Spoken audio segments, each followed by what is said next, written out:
Okay, here she is, my number one amp, my baby.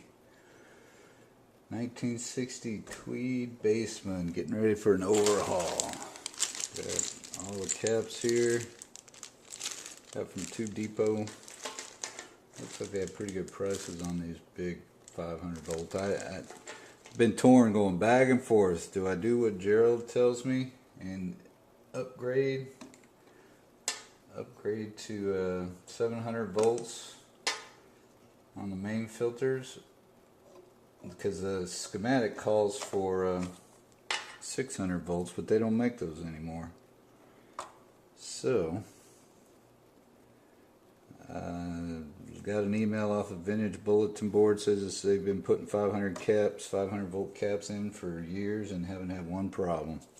So that's what I'm going to do to make my job a lot easier. Otherwise, I got to rewire the caps to the hot side of the standby switch, and that's too much trouble if you ask me. So I'm going to go with my gut here. Okay, here we go. Let's see what kind of surprises we have under here. Shoot, are all these? No, it's just loose. This baby may have been changed before, but I have a feeling this one is all original. So let's see, this will be very interesting. And I'm hoping I find a problem with one of them, because it just hasn't been sounding very good. Oh yes. Babies are original Mallory's. Still got the foam stuck on them. I don't know if you can see that. Actually, it looks like it's glued to them. Okay, real quick. The Mallory's, the main filters in the pan, they look like they've been changed at one time, a long time ago. Can't get them anymore. But these two right here, on this side, I see the bubbles that they're talking about. So I have a sneaky suspicion these might be the ones that are giving me the trouble. Okay, I've got them laid in there. All I have to do is get them to where this foam, the other ones were a little bigger, so hopefully this holds them in there halfway decently. And these two go to their separate wires here, and then these two go to this one wire here.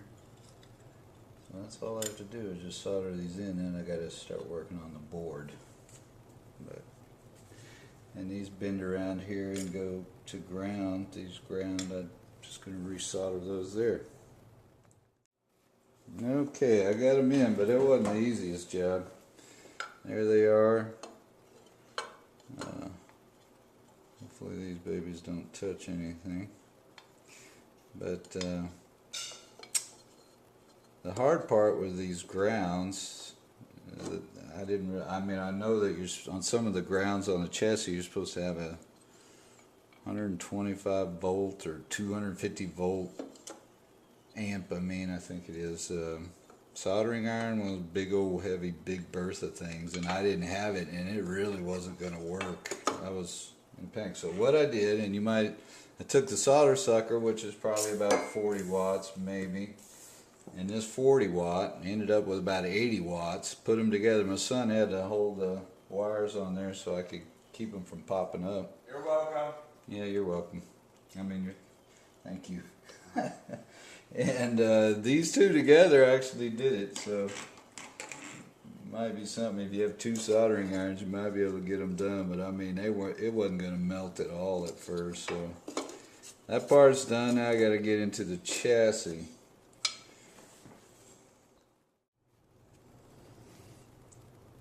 Okay, see, this one was right here, and it comes right out on this side. This side wouldn't come out. I went, what the crap is that? Well, this goes through the board and then up underneath and solders to the ground on the brass bus there. So you have to cut this wire. But the thing is confusing to me. I've burnt this thing a few times, but it's definitely bubbled. Old rotten sucker.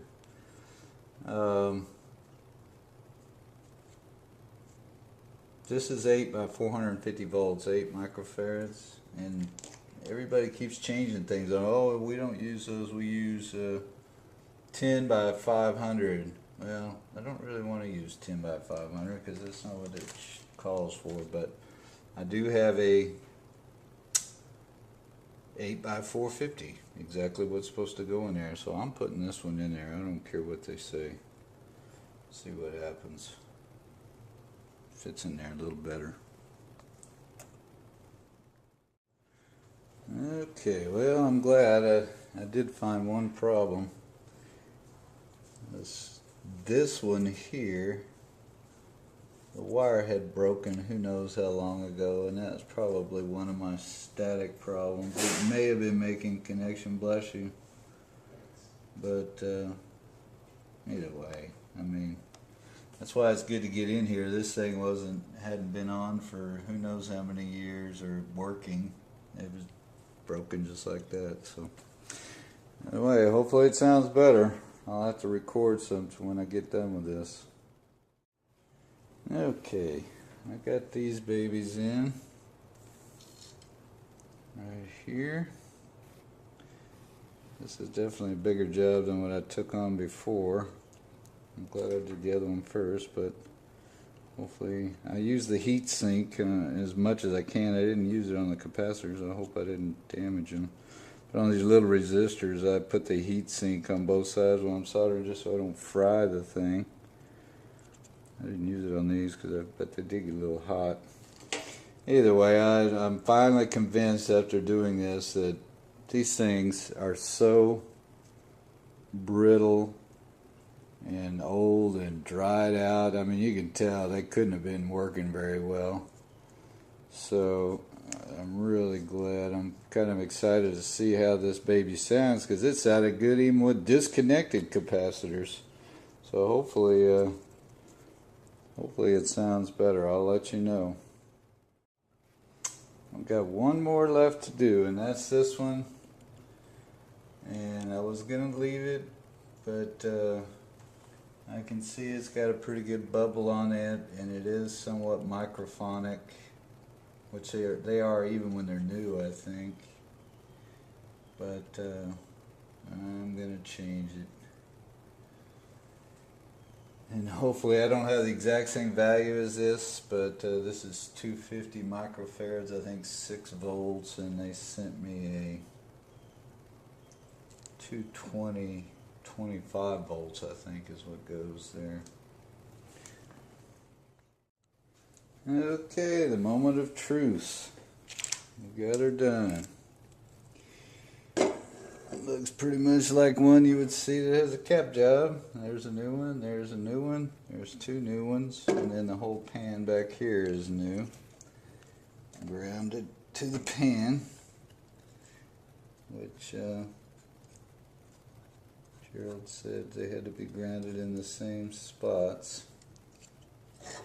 But moment of truth, like I said, I'm going to go plug it in, let it sit on low voltage for a half hour or so, and then I'll let you know how it turned out. Hopefully it doesn't blow anything up. Well, I got it hooked up to my homemade limiter, if you want to call it that. The light bulb trick. Looks like everything's working good right now. I got it on my, over here, the Carl Hartman voltage regulator behind, just to the left of the light bulb. That's at 110, plus this reduces the voltage somehow. The resistance of the light bulb drops it down in the 90 range or something. 90 volts. Either way, I'm going to form the caps for about 45 minutes. That they say that keeps, if you hit them with high voltage right at the beginning, can cause them to leak from the very start. So you form them a little slower, keeps them from leaking. And I'm real happy. It looks like I did it. We'll just see how she sounds.